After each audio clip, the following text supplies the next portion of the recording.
હું વિનોદસિંહ સોલંકી, જાગૃત નાગરિક, કપણ વચથી રમોસી રોડ ઉપર જતા લખા ભગતના મોવાડાના સ્ટેન્ડ પર એક નવું નારું બનાવવામાં આવ્યું હતું.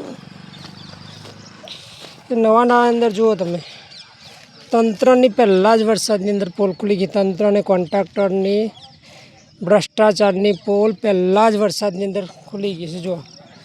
જો અને જ્યારે જે તે સમયે બનાવ્યું છે નારું, એ ટાઈમે ખાલી નારું જ બનાવ્યું છે, નારું તૂટી ગયું. જો અને નારું બનાવ્યા પછી ઉપર માટી જ પૂરી છે. જે સ્લેબ નાખવાનો સ્લેબ નાખવામાં આવ્યો નહીં, ખાલી માટીનું પુરાણ કરીને મીંડું વાળીને જતો રહ્યો છે. આ જોઈ શકો છો તમે. આ વિડીયો એટલો શેર કરો કે મુખ્યમંત્રી સુધી, ગૃહમંત્રી સુધી અને જે તે અધિકારી મંત્રી સુધી પહોંચે. કારણ કે જુઓ તમે, ભ્રષ્ટાચારની પોલ ખુલી છે અહીંયા તંત્રની. આ જવાબદારી એક તંત્ર અધિકારીની બને છે જોવાની.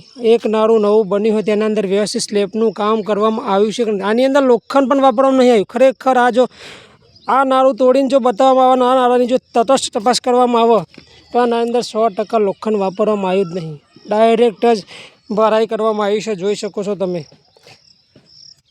મારી અને ગામ લોકોની એક જ માગણી છે કે ભાઈ આ નારાની તટસ્થ તપાસ થાય અને તાત્કાલિક આ નારું ફરીથી આખું તોડીને ફરીથી બનાવવામાં આવે એવી માગણી છે.